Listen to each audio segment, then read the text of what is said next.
자, 오늘은 처음 예배가 삶의 예배로라는 제목으로 우리 함께 말씀을 나누도록 하겠습니다. 이제 계속해서 예배에 대한 주제로 말씀을 나누고 있는데요. 이렇게 한 세네 번 들으시면은 이제는 마음에 그런 생각도 하실 것 같아요. 아유, 그래 이제 내가 예배 잘 드릴게요, 그냥. 삶의 예배 드릴게요. 매일매일 이 소리 들으시니까 오늘도 그 소리 하시나 보다. 예, 맞습니다. 예, 그 얘기 하는데요. 예, 오늘은 또 예배에 대해서 조금 더 생각해 보려고 해요. 우리가 어제 정승민 목사님께서 그 예배에 대해서 이렇게 잘 정의를 해주시더라고요. 그래서 한자로도 말씀해 주시고 영어로도 말씀을 해주셨어요. 영어로 이렇게 많이 정의하시는 경우가 많은데 그게 어제 말씀드리셨으면 알겠지만 그 합성어잖아요. 가치, 월스라는 가치와 쉽이라는 단어가 지위나 신분을 나타내는 단어인데 그거랑 합쳐진 단어거든요. 제가 이제 이게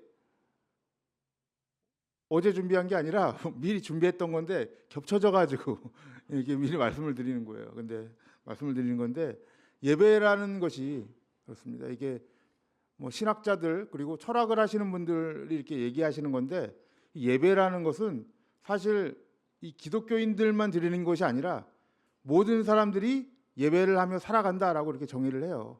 왜냐하면 사람이 이 자신의 가치가 있는 대로 판단하는 대로 그것을 숭배하며 살아가거든요. 사람은 그렇게 돼 있잖아요. 그러니까 내가 가치 있다고 판단하는 그대로 내 인생이 흘러가게 돼 있습니다. 근데 그 형태를 뭐라고 얘기하냐면 그 예배라고 얘기를 하는 거예요. 그 철학자들이. 그러니까 어떠한 형태이든지 사람은 무엇을 예배하며 살아가게 되어 있다라고 정의를 합니다. 일반적으로 가장 많이 예배하는 게 뭐겠습니까? 지금 우리는 하나님을 예배하지만 세상 사람들은 제일 많이 하는 게 돈이겠죠. 돈도 있고 뭐 명예도 있고 학문도 있겠고 이제 뭐 취미 좋아하시는 분들은 뭐그 스포츠라든지 뭐 게임이라든지 이런 것에 엄청 자신의 인생이 나가 있지 않습니까? 그쪽으로. 그러니까 자신이 가치 있다고 판단하는 그쪽으로 사람은 예배를 드리며 살아가게 되어 있다는 거예요, 여러분. 그런데 여러분 우리랑 그들이랑 다른 점이 하나가 있습니다. 같은 예배를 우리는 하나님께 가치를 두고 하나님을 예배하며 살아가고 있지만은 다른 점이 있다면은 바로 이거예요. 세상 사람들은 예배의 그 중심이 누구에게 있습니까? 자기에게 있어요, 여러분들. 여러 가지 모양이죠. 돈도 있고 스포츠도 있고 학문도 있고 뭐 지식도 있고 명예도 있는데 여러 가지 모양들이지만은 모양은 다른 것 같지만 결국 그 중심은 뭡니까? 누굴 위해 하는 거예요? 자기를 위해서 하는 거예요. 이것을 여러분 성경에서 뭐라고 얘기하냐면 자기 숭배라고 얘기합니다. 자기 숭배. 그러니까 모든 사람은 실질적으로 우리가 하나님을 믿기 전에 우리의 모습도 무엇을 숭배하며 살았을까요, 여러분들? 자기를 숭배하며 살아온 거예요. 여기에 어느 누구도 예외가 없을 것입니다. 거기서 빠져나오려면 그럼 어떻게 해야 됩니까? 자기 숭배에서 빠져나오려면 나를 예배하는 곳에서 하나님을 예배하는 곳으로 빠져나오려면 다른 방법이 없어요. 하나님의 은혜를 받는 방법밖에 없습니다. 그거 아니면 사람들 못 빠져나옵니다. 거기서 빠져나오질 못해요. 그래서 오늘은 여러분들 구약 이스라엘 백성들에게 하나님이 나타내 보셨던 그 예배의 형태를 우리가 살펴보면서 어떤 예배를 구약 백성들이 제일 처음 드렸는가에 대해서 말씀을 나누려고 해요. 오늘 우리가 읽은 말씀을 보시면은 약간 당황하셨을 수도 있어요. 왜 새해 첫날부터 아론의 아들들이 죽는 장면을 읽게 하시고 불이 내려와서 저주받는 장면을 읽게 하셨는가? 뭐 그런 생각하실 수도 있는데 오늘 이 9장과 10장의 내용은 무엇이냐면 처음 예배의 장면이에요. 그러니까 이스라엘 백성들이 원래는 어디서 살았습니까? 애굽이라는 곳에서 살았잖아요. 애굽이라는 곳에서 나와서 하나님께 처음으로 예배드리는 장면이 오늘 우리가 읽었던 레위기 9장과 10장의 내용입니다. 그 첫 예배예요. 그래서 오늘 말씀 제목이 처음 예배가 삶의 예배로라는 제목을 잡은 거예요. 처음 예배를 9장에서 말씀하고 있기 때문에 그렇습니다. 우리가 성도의 인생을 네 가지로 나눠 봤을 때, 특히 무엇을 기준으로 나누냐면 구약에 나와 있는 모세오경 있죠. 출애굽기서부터 민수기, 신명기, 여호수아까지, 모세오경을 지나 여호수아까지의 내용을 보면서 사람의 인생의 여정을 네 가지로 구분을 할 수 있습니다. 그러니까 우리 성도들의 인생의 여정이죠. 네 가지로 구분할 수 있는데 첫 번째가 뭐냐면 여러분들 애굽의 상태예요. 애굽의 상태. 그러니까 모든 사람은 애굽의 상태에서 시작이 되는 거죠. 이 애굽이라는 것은 성경을 보면요, 세상을 상징하는 거예요. 세상. 아까 우리가 처음에 얘기했던 자기를 숭배하던 그때 그 세상이 바로 애굽의 상태입니다, 여러분들. 애굽. 이 애굽을, 이 세상을 요한이 기가 막히게 정의를 했어요. 세상이 무엇이냐? 자, 요한일서 2장 16절에 보면은 이렇게 얘기를 합니다. 자, 함께 한번 읽어볼게요. 시작. 이는 세상에 있는 모든 것이 육신의 정욕과 안목의 정욕과 이생의 자랑이니 다 아버지께로 쫓아온 것이 아니요 세상으로 쫓아온 것이라. 많이 읽었던 것입니다. 말씀인데 세상에 있는 모든 것이 뭐라 그래요? 육신의 정욕과 안목의 정욕, 이생의 자랑입니다. 실제로 이렇게 살아가잖아요. 세상 사람들이. 여기를 제일 잘 보여주는 것이 무엇이냐면 SNS 같아요. 인스타나 페이스북 보면은 항상 뭐만 올라와 있어요. 거의 자기 PR, 자기 자랑만 올라와 있습니다. 자기 생각이 제일 중요해요. 내가 오늘 무엇을 먹었느냐 항상 올라와 있고, 무엇을 입었느냐 올라와 있죠. 명품을 차면, 명품을 받으면 그것도 자랑하려고 올리고 있고. 근데 재밌는 건 무엇이냐면 사람들이 그러한 모습들을 보면서 또 상대적으로 박탈감도 느끼고, 와, 나는 저렇게 왜 못 사나? 소외감도 느끼고, 회의감도 느끼잖아요. 되게 그런 우리 어떤 이 세상의 정욕의 집합체가 사실 보면 인스타에 잘 나와 있어요. 예. 그래서 사람들이 자기의 자존감을 높이는 장소로 가장 많이 이용하는 것이 SNS입니다, 여러분들. 근데 여러분, 이러한 정욕적인 것들이 하나님께로부터 오지 아니하고 어디서 왔다 그래요? 세상을 쫓아 왔다라고 얘기하는 거예요. 그러면 하나님은 어떻게 하셔야 맞는 분입니까? 그러한 우리의 세상, 애굽의 상태에서 우리를 출애굽시키는 게 맞겠죠, 당연히. 애굽에서 빼내는 게 맞아요. 그래서 하나님이 애굽에서 빼내어서 그 성도들을 어디로 보내십니까? 이게 이제 두 번째 단계거든요. 처음에는 애굽의 상태였어요. 애굽의 상태에서 빼내어서 하나님이 어디로 보내시는가? 바로 가나안으로 보내시면 좋은데 가나안으로 안 보내셔요. 어디로 보내시는가? 두 번째는 홍해로 보내십니다, 여러분. 그래서 출애굽기를 보면 홍해로 보내시는데 홍해로 보내시는 그 목적을 하나님이 잘 말씀을 하고 있어요. 출애굽기 13장 17절 18절 말씀을 보시면은 왜 이 성도들을 출애굽을 시켜서 홍해로 보냈는가 말씀하고 있거든요. 자, 우리 함께 한번 읽어보겠습니다. 시작. 바로가 백성을 보낸 후에 블레셋 사람의 땅의 길은 가까울지라도 하나님이 그들을 그 길로 인도하지 아니하셨으니 이는 하나님이 말씀하시기를 이 백성이 전쟁을 보면 뉘우쳐 애굽으로 돌아갈까 하셨습니다. 그러므로 하나님이 홍해의 광야길로 돌려 백성을 인도하심에 이스라엘 자손이 애굽 땅에서 항우를 지어 나올 때라고 말씀하고 있어요. 이 말씀을 보시면 분명하게 말씀하고 있죠. 가나안 땅까지 거리는 원래 신명기에 보면은 그렇게 멀지가 않아요. 보름이면 가는 길이에요. 금방 가는 길인데 하나님이 돌려요, 이들을. 어디로 돌립니까? 홍해로 돌려버립니다. 여러분, 홍해로 돌렸다는 건 무엇이냐면 빠져나갈 구멍이 없다는 얘기예요, 여러분. 뒤에는 누가 쫓아오고 있어요? 애굽 병사들이 쫓아오고 있어요.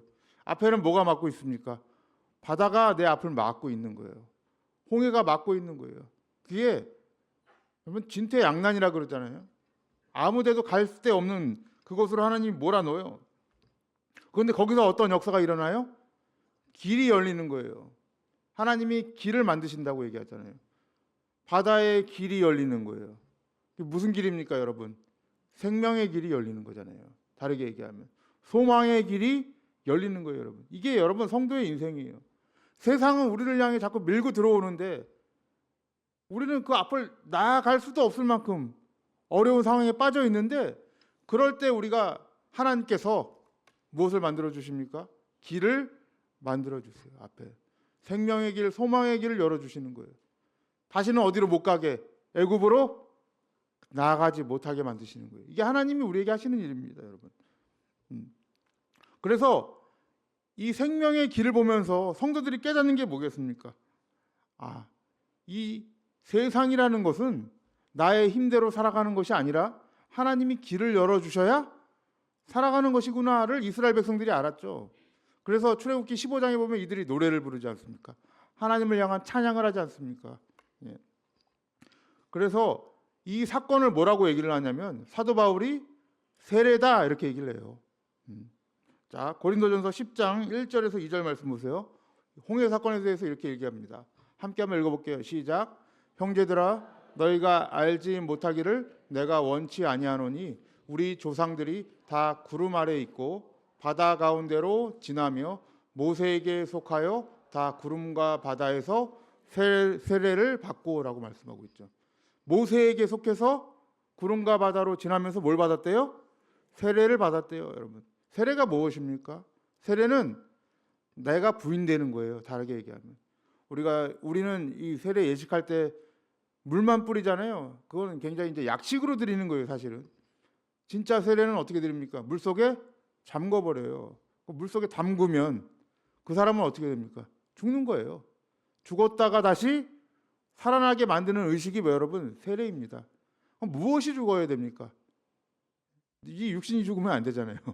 네. 나의 자아가 죽는 거예요. 옛 애굽이었던 내가 죽는 겁니다. 자기 숭배로 살았던 나를 죽이고 다시 하나님의 새 사람으로 생명의 길을 받지 않습니까? 예수 그리스도의 길을 받지 않습니까? 생명의 길로 다시 살아가는 것이 세례다라고 얘기합니다. 그래서 바울이 로마서에서 뭐라고 얘기합니까? 우리가 그리스도와 합하여 세례를 받음으로 죄에서부터 구원받았다라고 얘기하는 거예요. 그러니까 우리가 죄가 어떻게 사해지느냐? 예수와 합하여 사해지는 거예요, 여러분들. 예수 그리스도의 피로 사해지는 거예요. 거기서 무엇이 되냐면 생명의 길이 열리잖아요. 지금 이 이스라엘 백성들처럼 생명의 길이 열리고 소망의 길이 열리는 이 사건을 뭐라고 얘기하냐면 세례다라고 얘기를 해요. 근데 이제 문제는 여기죠. 세례를 받으면 여러분 우리의 인생이 끝납니까? 신앙이 끝나요? 안 끝나죠. 시작이 된 거죠. 이제 열린 거죠. 하나님의 은혜가 열렸는데 여기서 끝나는 게 아니라 다음 단계로 넘어가요. 이스라엘 백성들이 어디로 갔냐면 가나안 땅으로 바로 가면 좋겠지만 바로 못 가고 어디로 갑니까? 광야라는 곳으로 갑니다, 여러분. 이게 이제 우리 성도의 인생의 세 번째 단계입니다. 그러니까 우리가 이걸 다 거쳐온 거예요, 지금. 애굽에 있다가 세상에 있다가 빼내어서 예수 그리스도로 말미암아 어떻게 해요? 세례를 받고 어디로 가야 됩니까? 이제 우리가 여러분 가기 싫죠? 지금 말씀 안 하시는 거 보니까 광야로 가게 돼 있어요, 여러분. 광야로 우리는. 자, 이 광야를 여러분 스데반 집사님이 어떻게 표현을 하냐면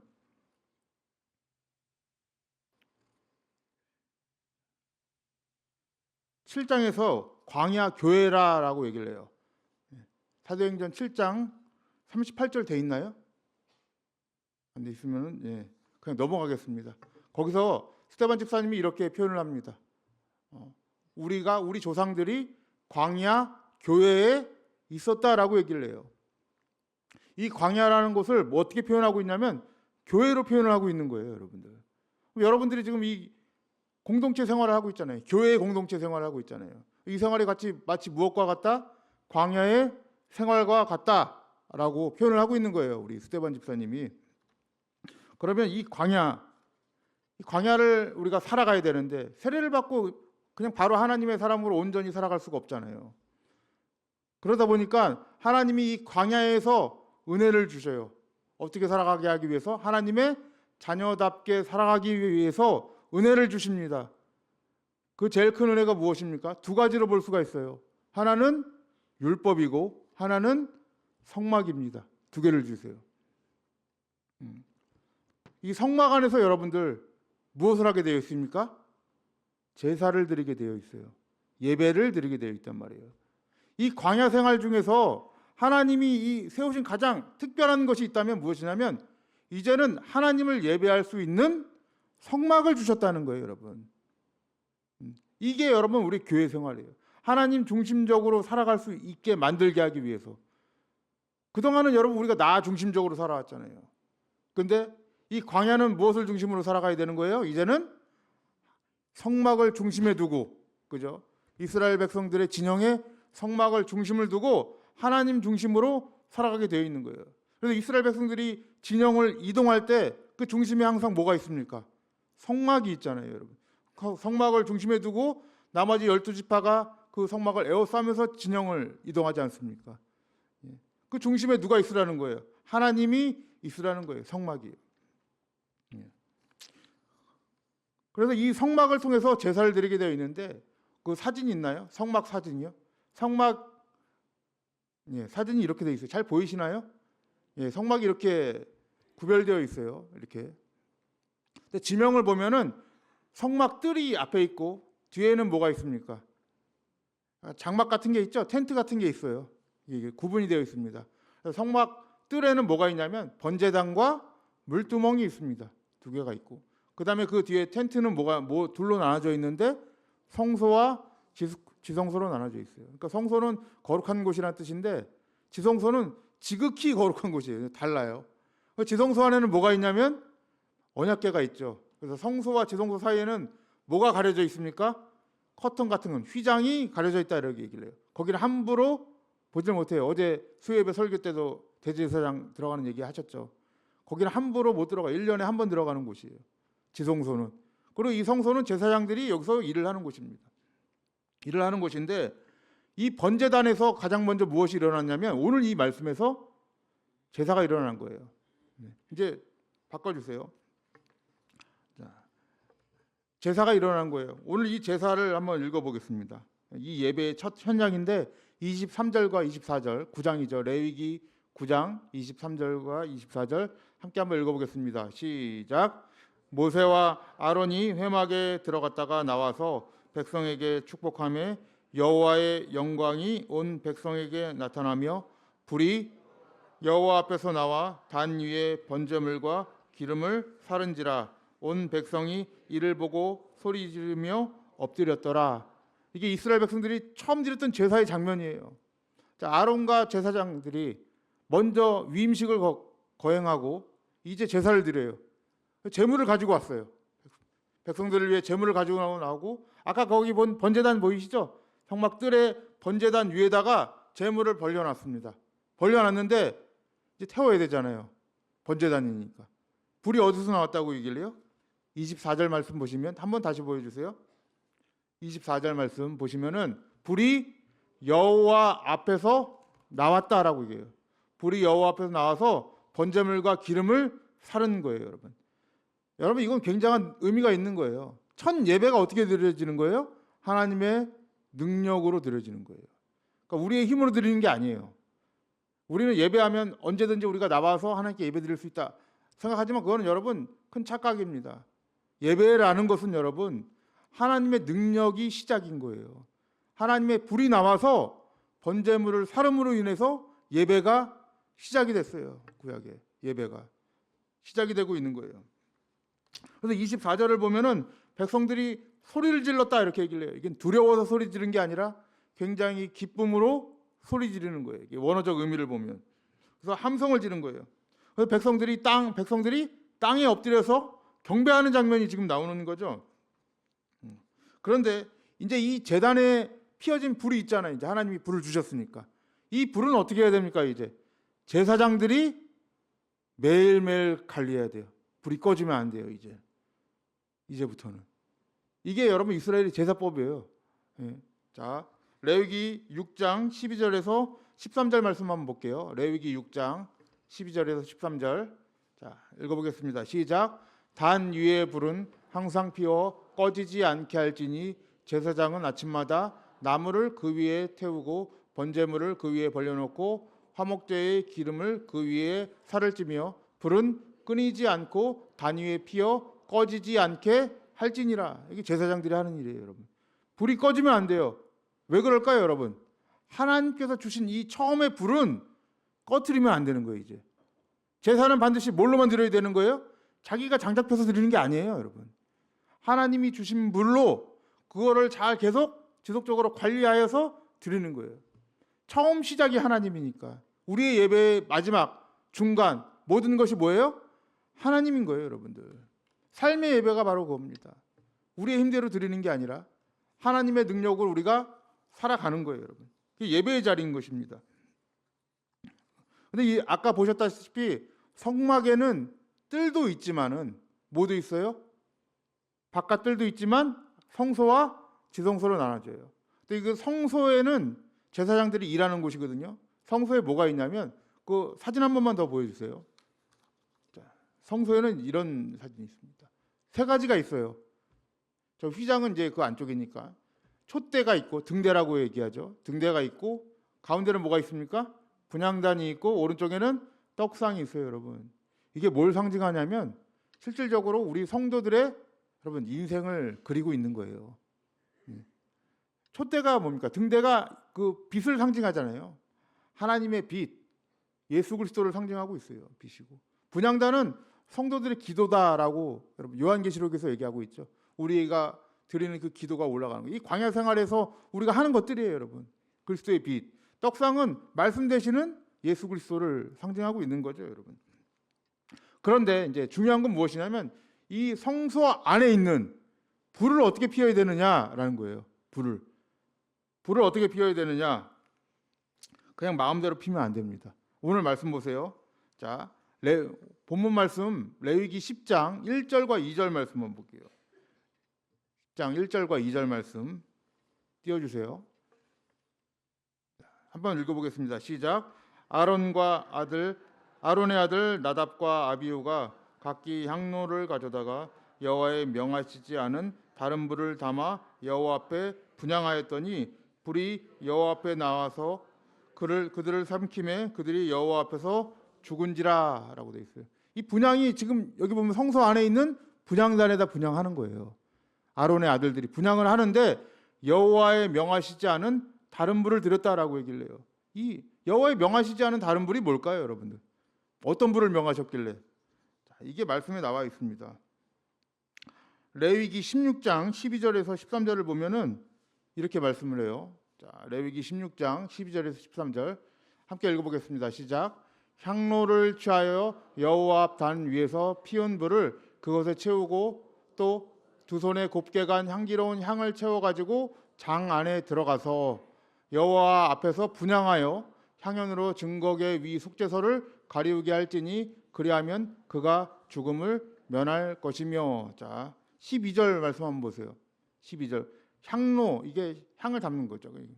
숯을 담는 거예요. 그걸 취해서 어디서 취하라고 합니까? 여호와 앞 단에서 취하라 그래요. 여기가 어디냐면 아까 우리가 봤던 뜰에 있던 번제단, 하나님이 처음 불을 내리셨던 그 번제단이에요, 여러분. 그 번제단에서 불을 취해서 어디로 들어가요? 성소 안으로 들어가야 되는 거예요. 성소 안으로 들어가서 분향을 해야 되는 겁니다. 거기서 불을 넣어야 되는데 지금 나답과 아비후가 어떻게 되는 거예요? 그 불이 아니라 자기가 임의대로 자기 생각대로 불을 가지고 들어간 거예요, 여러분들. 이게 다른 불이에요. 이 언어적인 의미로 보면은 굉장히 멀어져 있는 불 이렇게 쓰여져 있거든요. 그러니까 하나님과 먼 거예요. 가까이 있지 않은 불이에요. 다른 불을 드리는 거예요, 지금. 그래서 어떻게 됩니까? 이들이 죽음을 당하게 되는 거예요. 여러분, 이건 예배의 한 장면을 기록하고 있는 거잖아요. 오늘날 여러분 이런 걸 우리에게 한번 적용을 해보셔야 돼요. 우리가 이 땅 살아가면서 뭐 여기 와서 예배 드린다, 하나님 믿는다 하지만 나가서는 여러분 하나님과 관계없는 멀어진 다른 불로 살아가면 여러분 그게 어떻게 되겠습니까? 예배가 될 수가 없죠, 여러분.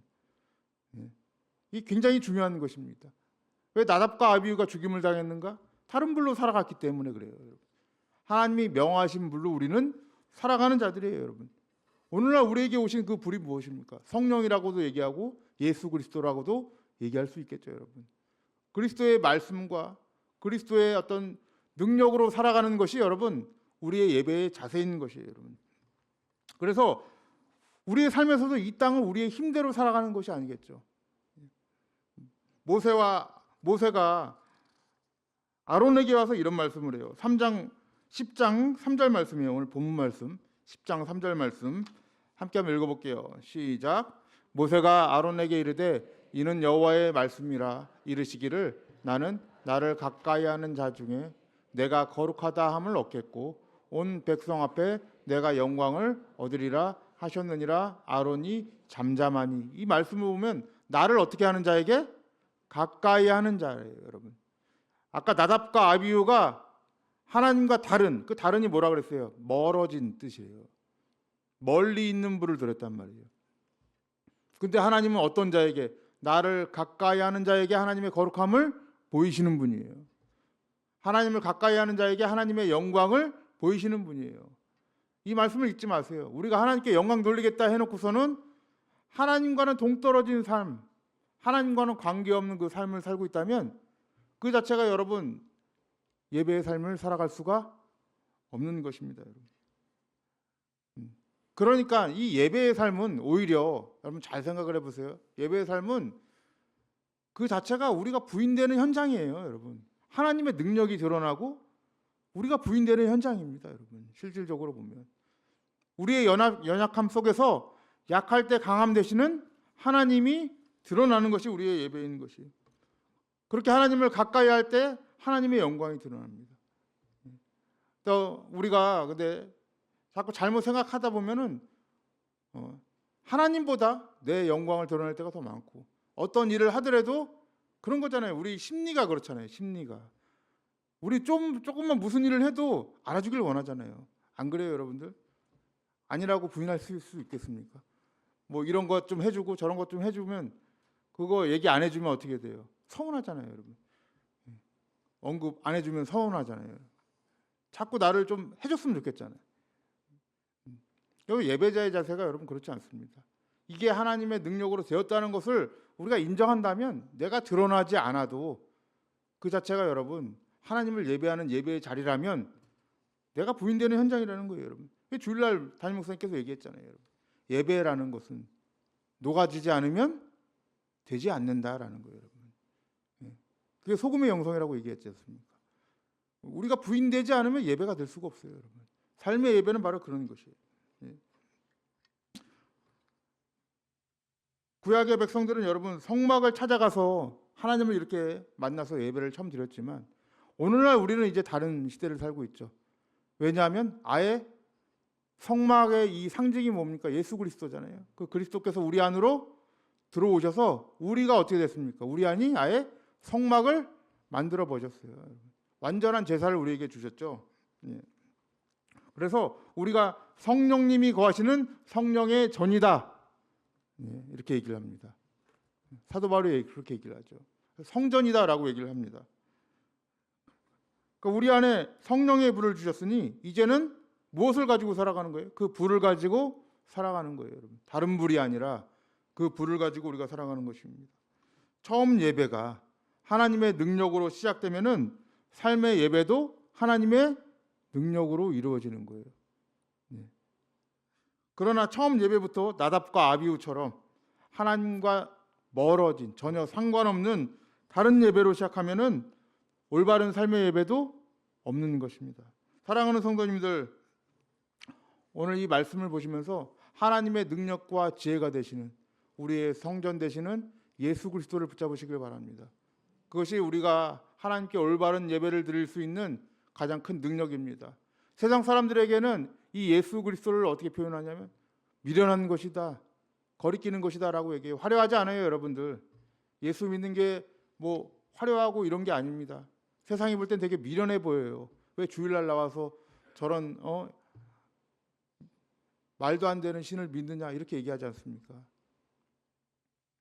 어떻게 신이 십자가에서 죽을 수 있느냐 이렇게 얘기하지 않습니까? 근데 여러분, 그 진퇴양난의 길에서 소망의 길이 열린 것처럼 예수 그리스도께서 여러분 우리의 소망의 길을 주셨습니다. 사랑하는 성도님들, 그것이 우리의 예배의 능력이에요. 예. 우리가 승리할 수 있는 능력, 육체의 정욕을 이길 수 있는 능력, 그게 세상이라고 얘기했지 않습니까? 그 세상을 거스릴 수 있는, 그리고 거기서 예배할 수 있는 능력 어디서 나옵니까?